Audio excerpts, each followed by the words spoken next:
What is going on, guys? Welcome back to another FHH Garage video. Today, we're finally going to do some maintenance on the old tow rig. Let's get after it.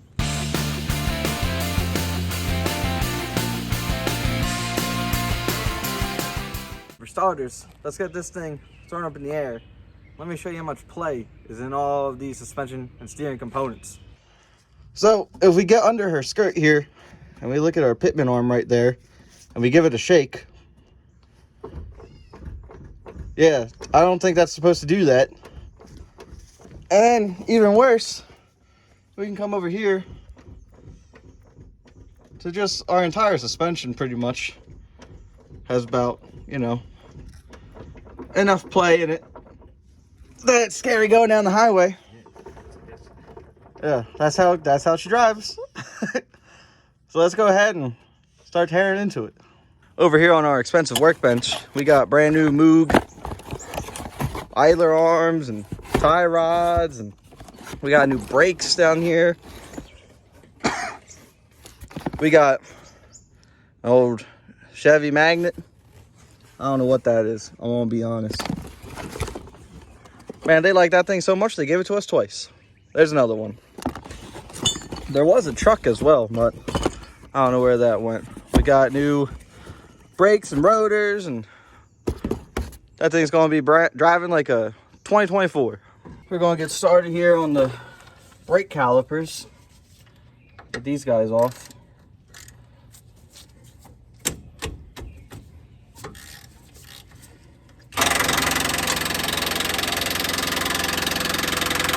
Done making a racket?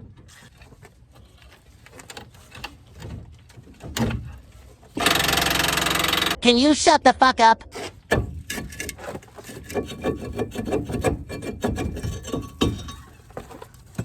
My rotor came right out. Check one.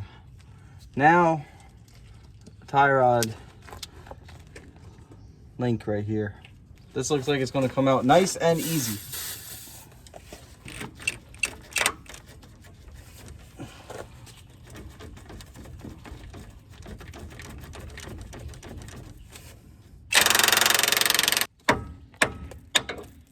Do you want to disconnect the pitman arm from the steering shaft and pull out the center link? I figured we'd just take it all out as one piece and take the center link out.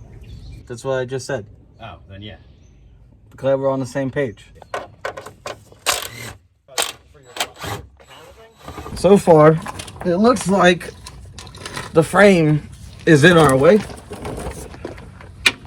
for the pitman arm. So we're going to see if getting rust in our face, getting the skid plate off, helps us get a better look. Padre, I got good news. It didn't do shit. Still can't get to it. We can get to the nut better on the back, but that's about it. We're going to have to take that steering box off.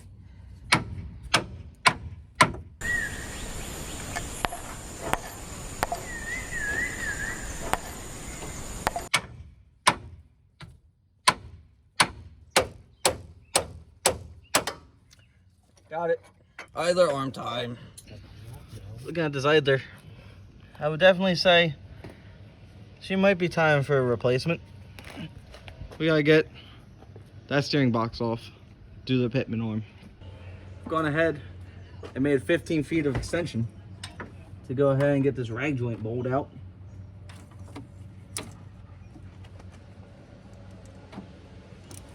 It is not a 10. You lied to me.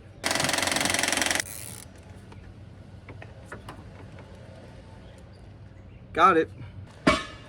Now we have the longest crowbar, too, pry bar. Caught myself, you can't make fun of me, ha ha ha ha.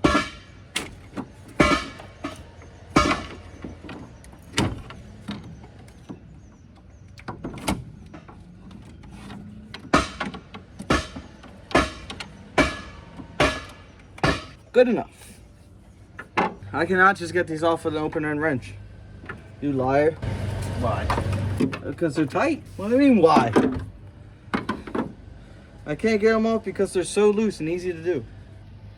Here is Mein Kampf. Down here, is where the steering shaft goes on to the steering box. And down there, if it wants to focus on down there, right there, there's two lines. That one and that one right there. I can't get them off. They're too tight. I'm not strong enough. Did you get it? I got them both. Look at you. Just need a daddy. Why was the camera not on for that? It was. It was. Suburban. The needles are flat. What See 'em? needles? Yeah, you can't even see them.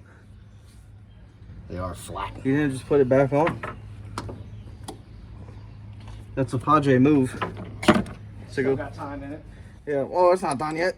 I remember when we were doing the S10 clutch. You looked at it and went, oh no, it ain't that bad. I might put this back on. even though you had a brand new clutch in your grasp. I think so, a couple thousand miles left in there. Alright, one line is off. Here we go. We got our steering box out. Gotta take that nut off and then put tool on it.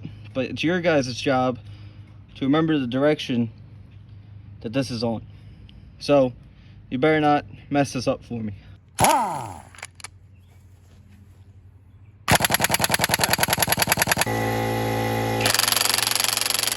This is our last chance. This old electric one. 2,000 years later.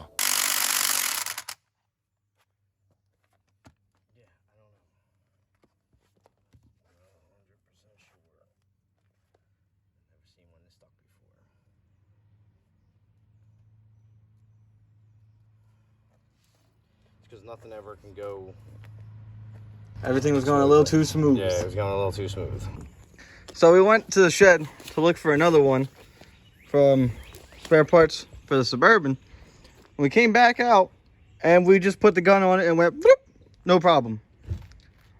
So I don't know. It had us outsmarted. Just wanted us to look for another one. Maybe the Suburban one's different anyway. yeah, it wouldn't have worked anyway. But there we go. It's off, I guess. It's all it took. That's all. We just had to threaten it that we're going to replace it with another one, and I realized it's mistakes. I need to go. All right, we're gonna go ahead, get the new Pitman arm gunned on. It looks about where it was. Yeah, that's about right. Well, wait a minute. This is backwards. Huh? This is backwards. How is it backwards? The threads are here. Hmm? The threads are right here. Yeah, you're gonna. It's upside down, dummy. You're gonna. Oh! This guy. It goes like this. It goes like that. Goes like that. Oh! I figured it out, old man. It goes like this.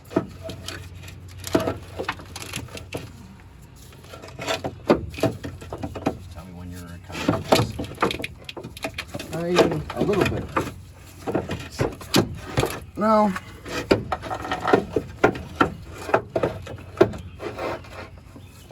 I got it.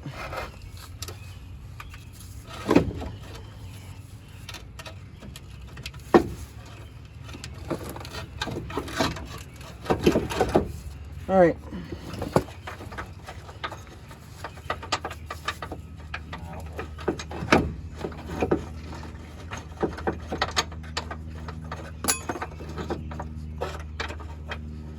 Go to the front one. Front one. Which one? Front one. Top or front bottom? Front, but this. No, neither of those. This one. Yeah. Put that through. There you go. That one's lined up.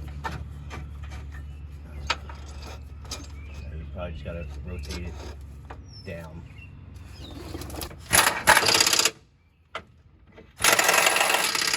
To the idler. We're over here unboxing the idler arm. What the hell is this? Can we use this? Will that be alright? Why don't you get under there and look? Kind of hold it in place. Use that? And see if we can just, yeah, we don't need to use this if we can get a grease gun on there. Yeah. Let's go put it in place, I guess. Thank you.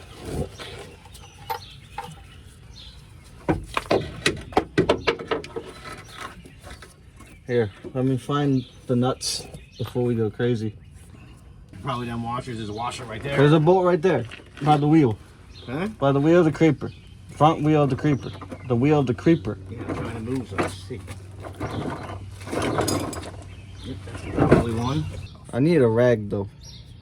There's a glob of grease. It feels like I'm running my fingers through dog shit. Look at all that.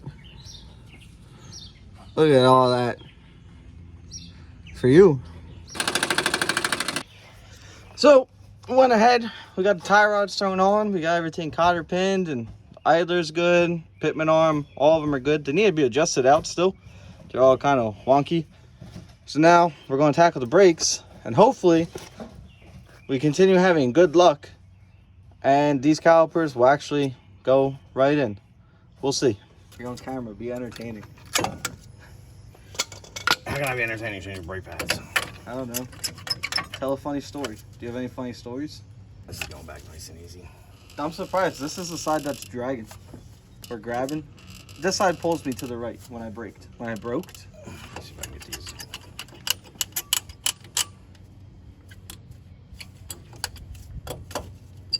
Here's a trick. Use the brake tool. Good advice.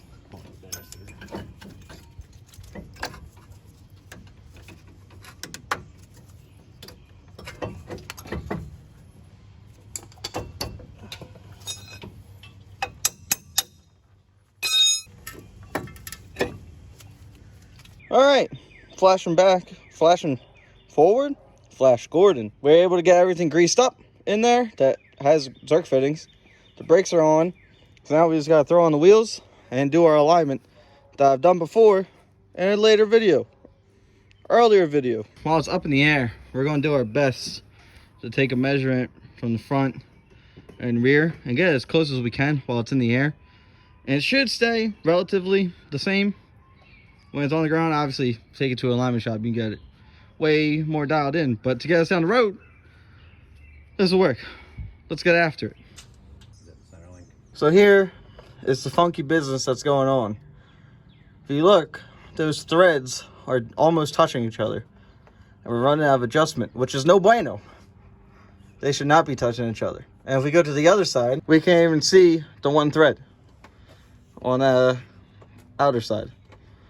And when you turn the wheel, even more funny business happens. So right here is straight on those wheels. And this way we can go 1 1/4. And now going this way, we can go 1 1/2. Which should not be the case. So we're gonna pop that steering shaft back off and realign the wheel and see if that fixes our actual wheels. There's nothing better than backtracking. We went ahead and got a piece of tape to use as a visual aid to measure the distances, and we got it so that way this goes a revolution and then to a little less than half, about 5 o'clock, and the other way it goes a little over a revolution, a little less than half, about 7 o'clock. So we're gonna pop the steering shaft back off, put the wheel straight, and put the shaft back on, and then come back to try to do the alignment. So we backtracked and we were able to use the tape measurements to figure out where the wheel was, and we reconnected the wheel back up to the shaft and got this tightened and everything's good here. Gotta throw this wheel on, give it an eyeball alignment, drive it on out the driveway.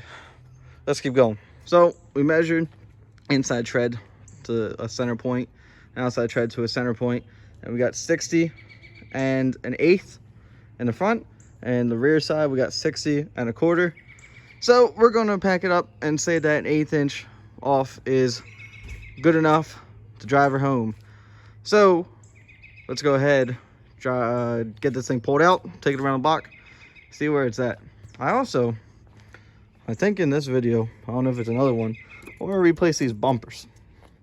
I might come back tomorrow to the old man's place, redo these bumpers. We'll see.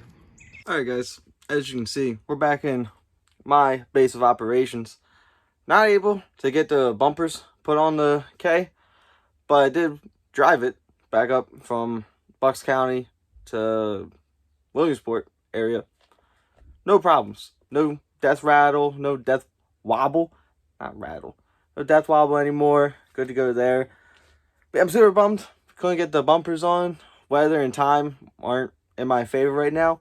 Bought a new house. So this is probably the last time we'll be in my little driveway and apartment. So that's pretty exciting.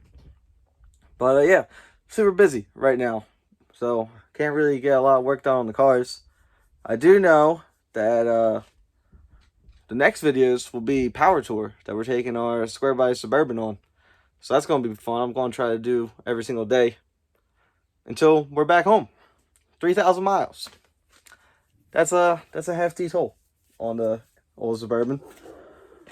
But yeah, I guess that's really it. I appreciate you guys watching. If I can do it, you can do it. And I'll see you guys in the next one.